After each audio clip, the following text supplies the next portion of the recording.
Coming up on today's Locked On Angels, we're continuing our look around the state of the Angels minor league system by going up to AA. We're talking Rocket City Trash Pandas ball with Josh Caray. That's all right now on Locked On Angels.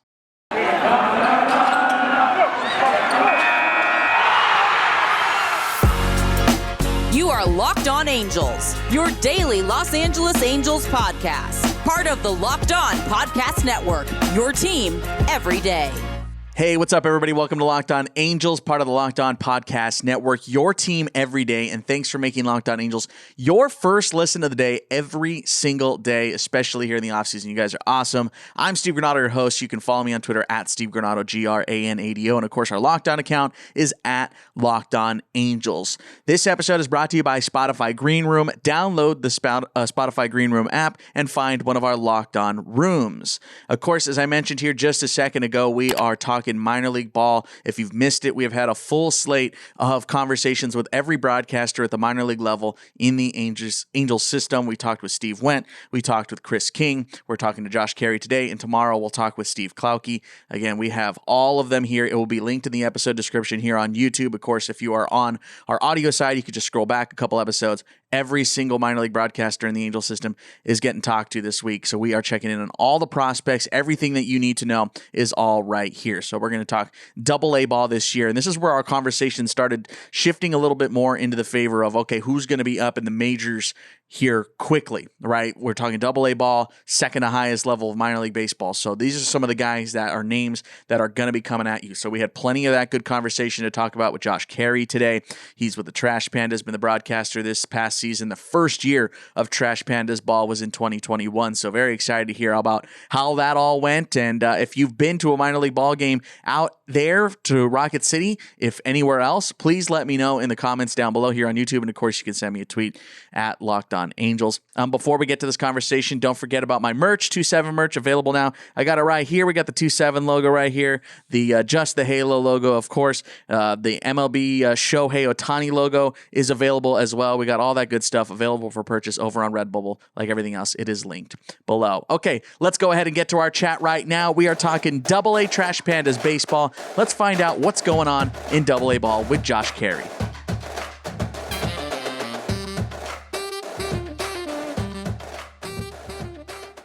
Josh, I know it had to have been exciting this season. Brand new team, essentially, and getting to welcome fans to the ballpark. How did it go at Rocket City this year?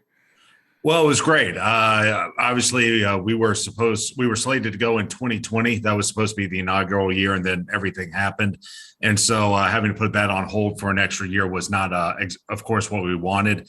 But if anything else, that heightened the excitement. And overall, we couldn't have been happier. We led AA in attendance. And, the fans in North Alabama really showed why we need baseball in this part of the country. So overall, we were very happy about it, and we had a pretty good product as well. Well, clearly you get a brand new facility, state of the art from the start, essentially. So that's always a real nice added bonus. And given the dynamic of minor league baseball and cutting 42 and all that kind of stuff, so to be able to have a facility that's brand new, I got to imagine that played really well for development. Did you notice some of the players taking note of that? Well, I think first the players were just happy to be back. Sure. When you're a minor league player and you don't have a season the year before to develop, that's always going to be a problem. So just being back was a big deal. But, for a lot of the guys who were in the Angel system, maybe in 2019, having to go to Mobile, which frankly did not have the facility that we have. And then comparing that to what we have here in Madison right now, it's like night and day. And these are the types of facilities that farm directors and general managers are looking for their kids. And so we're very happy to provide that. And I know the players enjoy it too, because, it's a grind. Baseball season is a grind for an athlete, and to be able to have certain comforts and certain amenities that maybe other ballparks don't have really plays in nicely when you come home. And for, we've been talking with all the minor league broadcasters. We've already spoken with Steve Wendt and Chris King. And we've kind of asked, we've weirdly talked about this all, but pandemic wise, what was it like for, how did it play on the field? Because, at least at the low levels, it definitely seemed like it had a massive difference, especially guys that are maybe fresh out of high school or maybe even lost their senior years, things like that. So did you notice a difference at the AA level as far as like competition wise? Yeah, at the very beginning of the year, you did. I mean, you could tell, especially the hitters were really off. They just weren't picking up on the pitches as well as they maybe have in the past. A lot of strikeouts early on, and I know baseball is like that now. A lot of strikeouts, a lot of home runs, but it just seemed to be a little more pronounced because guys hadn't played in over a year, and so you had to be a little more patient and understand that it's going to take guys a little more time to find their timing. The guys coming out of college, quite frankly, they were probably a little more prepared because they at least had a little bit of a college season in 2020. The guys who had been in minor league baseball for the last 4 or 5 years or 3 or 4 years and didn't get to have a minor league season and barely got to spring training, those were the ones who really struggled in the early going. But I would say around the 1st of June, you could see guys start to really kick back in and, body memory, sense memory really started to take over and they got back to normal. Got to remember, they also had a much shorter spring training than they usually have. So I would say around the 1st of June is when guys really got back into their groove. I definitely know that strikeout totals were high across minor league baseball this year. And I know in the beginning, I mean, there was some in Inland Empire that they were setting records, just game wise, we're hitting the 20s. So it's just kind of ridiculous with some of the strikeout totals that cooled off for sure. Let's kind of stick right there with pitching. Obviously you are now in the Angels organization and you know very well the state of Angels pitching. We've been talking about it with the other guys. So I know that some of the guys that you got to see this year fast track all the way to the bigs and, quickly in AAA and quickly in the majors. So what were some of the highlights this season for Rocket City that pitching wise? Well, I mean, it starts with Reed Detmers. I think we all expected him to move pretty quickly. I didn't expect him really to get to the majors in year one, but I think he exceeded, I think even the most optimistic of expectations in that he caught on to things so quickly.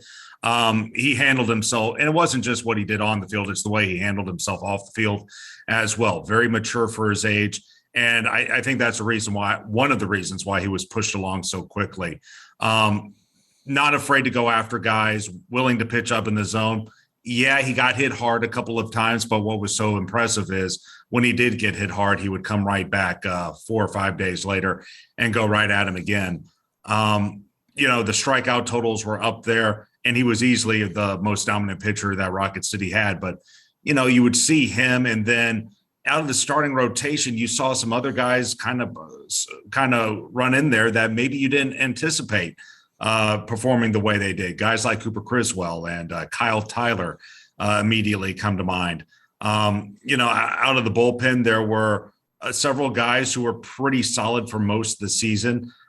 Keith Rogala immediately jumps to mind toward the end of the season. We had a few guys who were called up as well who did a very good job. So overall, it was just I felt a solid season. There were some ups and downs, as you can imagine. A lot of the guys who were called up from single to AA middle of the season, they struggled early on, but then they caught on quickly. But overall, I thought it was a pretty solid season for the pitchers, especially when you consider there was no 2020 season.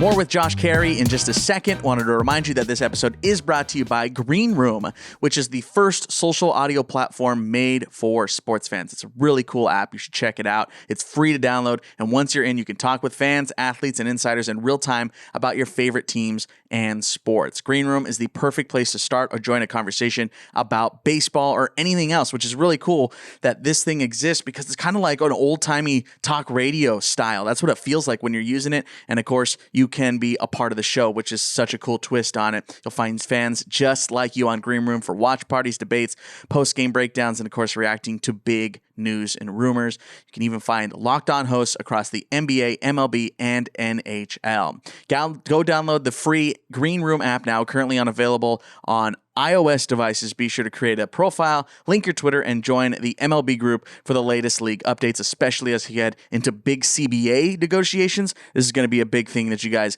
can be a part of. And know you'll find a ton of incredible rooms around your favorite teams and leagues. Download the Green Room app today. Green Room, changing the way we talk sports.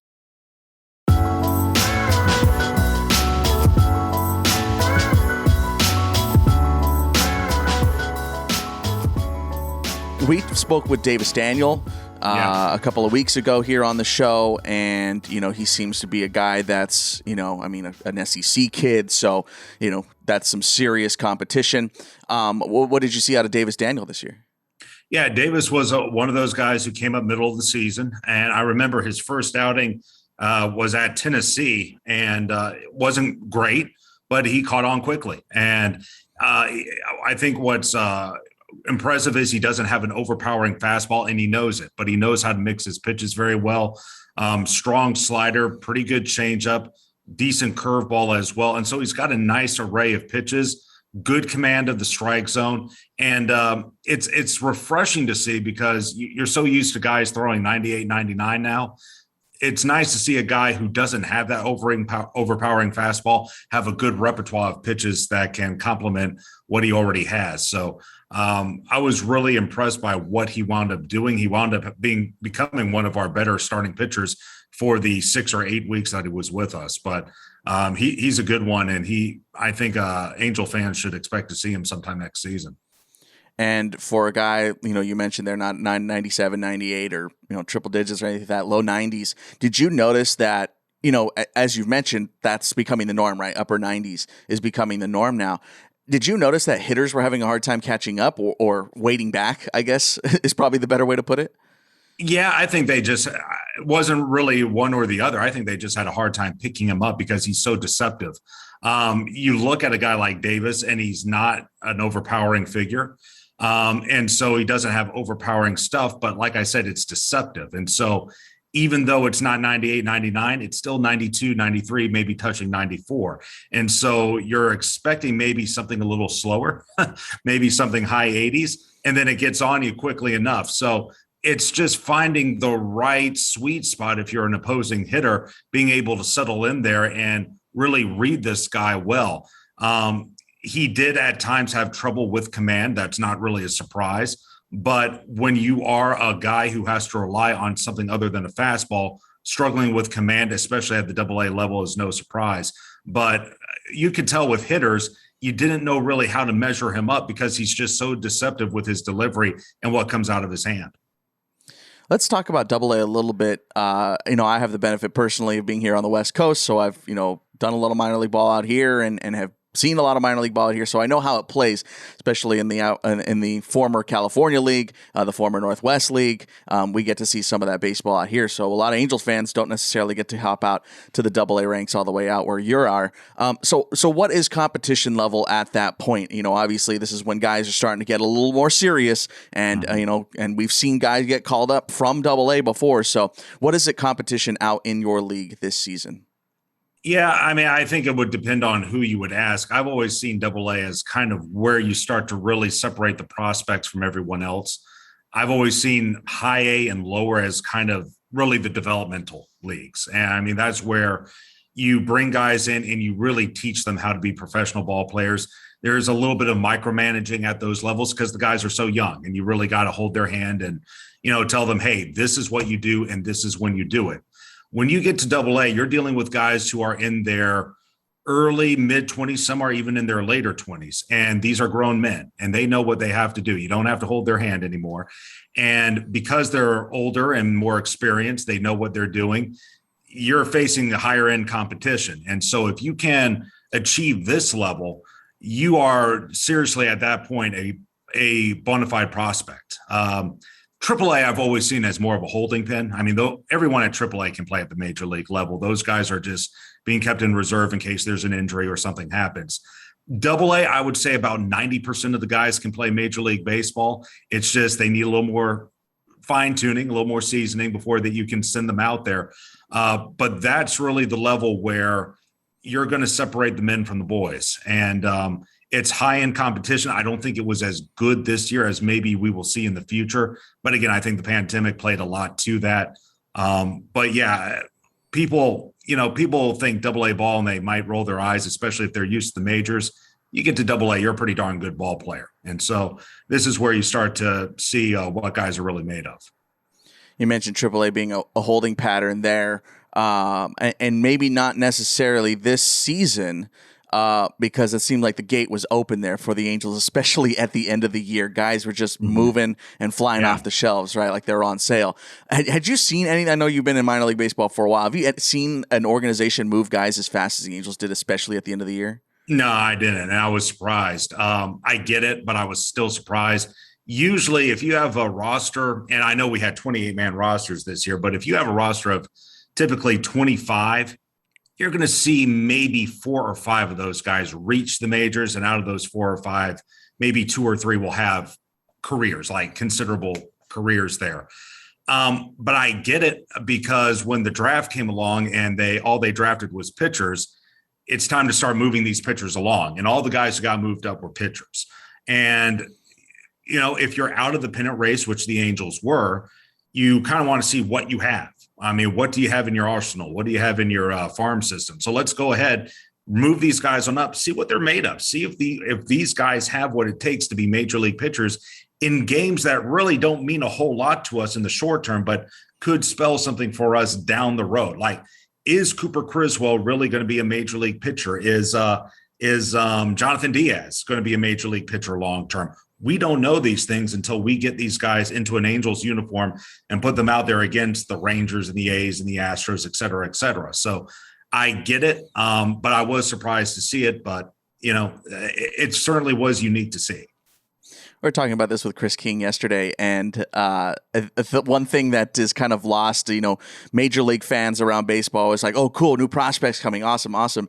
But one thing that you kind of forget is if that guy's going up, that means some team just lost their best player. So did that play to you guys as well? Were you losing some of your best players this year quickly? Oh, yeah. It got frustrating toward the end. With 2 weeks to go, Rocket City was tied for first. And I think that day, the day we went into a tie, we lost, I want to say 2 or 3 of our top pitchers. It was something like that. But that's always a possibility. Yeah. I mean, we get it. Development comes before competition at the minor league level. So we understand that. But selfishly, you want to win, especially when you're in your first year at a minor league organization. You want to win and show the fans that, hey, we're competing for titles here. But you understood it. And then you looked at the other minor league teams. Some of the guys didn't even get called up to the Angels. Some of the guys got moved up to AAA. The Bees didn't have a great year. I know Tri-City didn't have a great year either.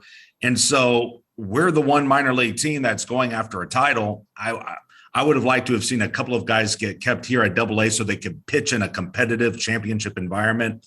But again, I'm not the one who's looking at the budget, and I'm not the one who's looking at the timeline for these guys. So I understood it, but selfishly, I wanted some of those guys to stay here.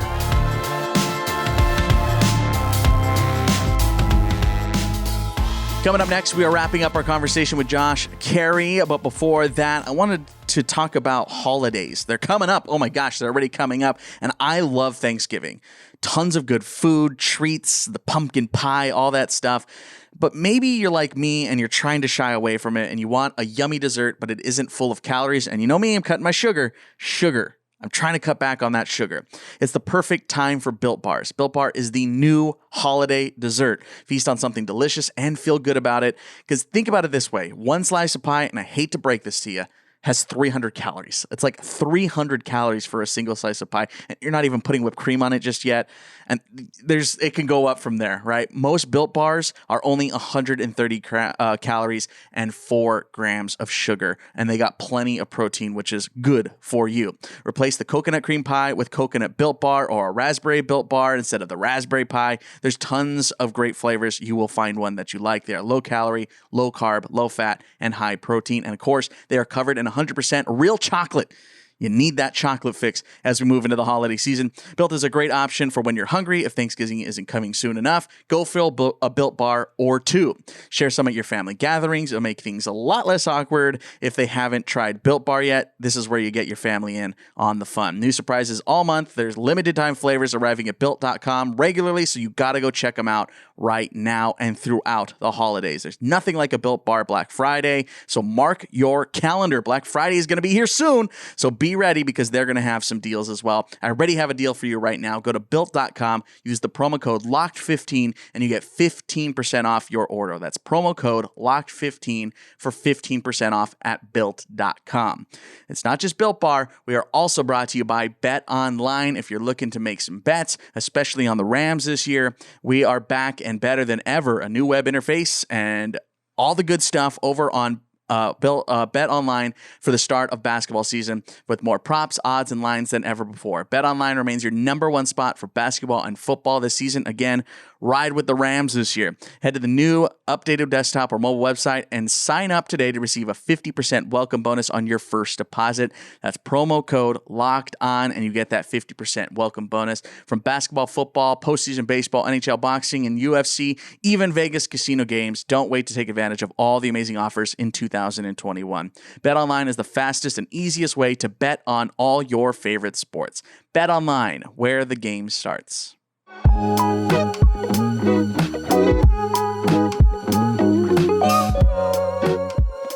For all the flack that the Rays get for their business model, essentially, they competed ridiculously well at the minor league level this year. Do you think that has a play? I know the Dodgers do that as well. They make it a point of contention for their minor league teams to really compete. And given, obviously there's changes in the Angels front office with Perry Manassian and scouting director moves and all this kind of stuff. So do you think that the Angels are putting a focus on that, or are they more just developmental? I think they will. In fairness to Perry, he just got there, and so he's still got to get his guys in there.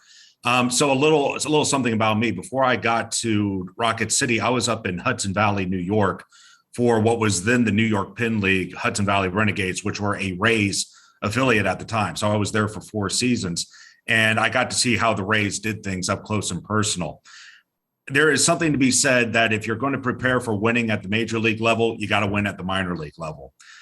Before I was at Hudson Valley, I was with the Rome Braves in the South Atlantic League in 2007 and 2008. Both years I was there. The Augusta Green Jackets, who were they were a San Francisco Giants affiliate.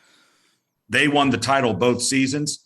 Well, that led the way for the Giants winning in 2010, 2012, and 2014, the World Series. Winning at the minor league level leads to winning at the major league level, I believe. And so I do think that the Angels want to do that. They just don't have the talent there yet, at least not yet. And I think they are working towards that. But again, you look at what Billy Epler did. Billy Epler took over pretty much a bare cupboard, right? And he made some nice moves and he pushed things forward, but he only took it so far. And now it's up to Perry to try to take it to that next level. And it's going to be a couple of years, but I think they are moving in that right direction. It's just not there yet.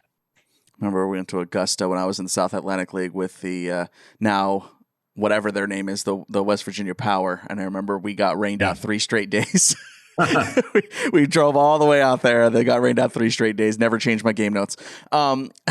Moving forward, man, let's talk position player wise now. I know we talk a lot of pitching on here. I know that's what Angels fans clearly want to hear. But there are holes Angels wise right now. There's potentially some holes in the outfield if Brandon Marsh and Joe Adell can't fill those spots. Obviously, there might be a middle infield hole here with no shortstop right now, aside from Luis Rengifo. Is there anything close as far as the Angels prospects are to filling those positions right now? Yeah. When I said they're trying to get their people in here, that's what I'm talking about. When I talk about the prospects that I saw this season for Rocket City, I would say about 98% came from the pitching ranks. That's good. Most of the everyday players came from other organizations, guys who are on their second, third, fourth organization, good players, veteran players, but guys who really haven't been able to separate themselves from the pack and become major league contenders. I would say right now the best everyday player I saw by far was David MacKinnon, who's a first baseman. And David is a very good player. He's also 26 years old. He was also a 32nd round pick. There was no one who really stood out to me who I would say, hey, that guy has a shot. We saw Brendan Davis for a little while before he got moved up to AAA Salt Lake, third baseman, played a little short, a little second as well. But he's on his third organization. And again, he was only here 6 weeks, so I don't know what his ceiling is. You had a lot of guys. We had a guy named Mitch Ney, who was a AA South All-Star, former first-round pick of the Toronto Blue Jays. Very good AA, AAA baseball player, has never really been able, though, to establish himself as a major league prospect. So those were a lot of the type of guys we had. We just didn't have a lot of folks who I could look at and say, that guy will be playing in the show one day. Yeah, and I've noticed too in my time in the minors, just going, man, don't think of anything, and then all of a sudden, a couple of years later, you're like, wait, he's their starting catcher? I didn't even think about that guy when I saw him. The guy that comes to mind was Isaiah Kiner-Falefa. That was a guy that I had saw in short season ball and didn't think anything of it other than this is an interesting name. And then a couple of years later, it's like, oh, he's starting in Texas. Okay, sure. So that sometimes happens too. Sure. And with those kinds of guys, that'll be how we wrap up this conversation here with you. Guys under the radar, guys that, your Junks of the world, your Daniels of the world. Was there any under the radar guys that I know you kind of just said that there wasn't anyone that really jumped out, but was there anybody that kind of you didn't think anything of heading into the season or when they got there and then all of a sudden you're like, oh, you had a couple good games and a few good little stretch here? Yeah, Orlando Martinez really jumped out to me, but towards the end, Orlando is an interesting ball player because he's rated as one of the top prospects in the Angels organization. But boy, he was so streaky, and he was right around that 240, 245 mark most of the season, and you would kind of forget about him. I mean, I would watch the team every day, and I would forget about him. And then suddenly, in I would say early mid-August, he just took off for the rest of the season. Last month, he was fantastic, and he's a guy who maybe could get there, but he's just got to get more consistent. And then you would see other veterans, guys who were on their second and third organization, who at moments shows you why they are such talented players. Guys like Ray Patrick Ditter, and then losing it for just a second. Torii Hunter Jr., Izzy Wilson. I mean, these were two guys who, again, the numbers don't pop out at you, but they would show flashes of why they were so good and why they were so popular. So those are guys who would have to have a lot of things come together, and they would need to be given a couple of breaks in order to get into the major leagues. They have talent, but they need to have some things fall their way as well. It's just hard to see right now with some of the position players. Yeah, makes total sense. Well, hey, man, I appreciate you stepping out and giving us some time here. If you want to plug your Twitter account or anything like that, now would be the time. Yeah, sounds good. You can find me on Twitter at Big Papa Panda. I'm also on Facebook. And also follow the Trash Pandas. We're at Trash Pandas on Twitter, Facebook, Instagram, and LinkedIn as well, if you want to check that out. Yeah, well, head on out to the ballpark. Obviously, brand new facility. So if you're out in that way, and a lot of Angels fans are out this way who listen to the show, but we have a pretty wide reach, and we also get all the way to the UK sometimes. So glad you're with us, man, and happy to have the Trash Pandas as part of the Angels family, and I appreciate you joining us here today. All right, Steve, thank you. All right, I want to send my special thanks one more time out to Josh Caray. Make sure to follow him. He's linked below and, of course, in the show notes on our audio side. Man, great conversation. Really love that conversation. First time I'd ever talked to him. So gracious to have him on the show. And it was a lot of fun to talk some AA ball and really get into the nitty-gritty there and be like, all right, what can the Angels fans expect moving forward? So if you need a guy to follow AA baseball, go hit up Josh Caray. He's got your stuff over there on Twitter. Again, I'll leave it in the episode description. Don't forget, tomorrow we do have Steve Klauke of the Salt Lake Bees, which is very exciting to wrap up our minor league week on Thursday. Of course, if you have missed any of the episodes here on YouTube, they are all in a playlist ready for you to check them all out. That's 2 hours worth of minor league content.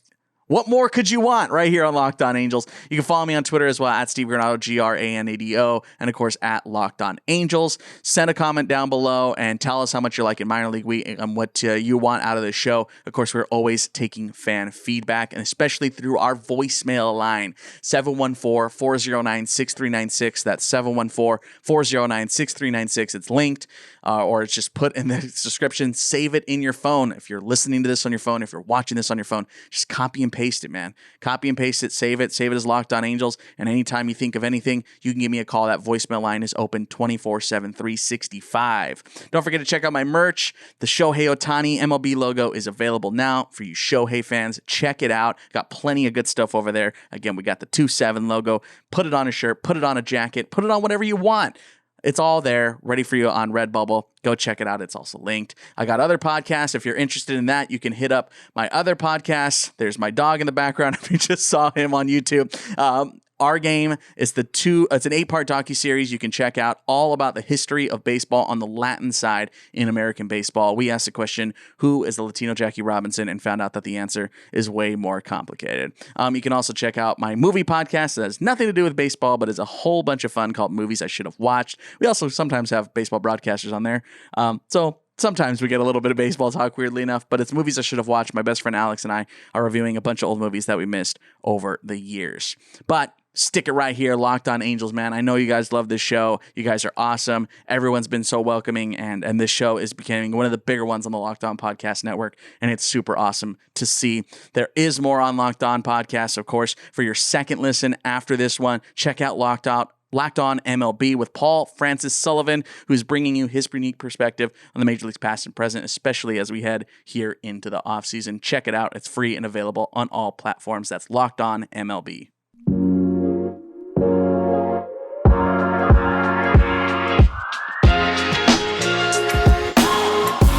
All right, guys, that's going to do it for us here in today's Locked On Angels. Again, don't forget, tomorrow, Steve Klauke.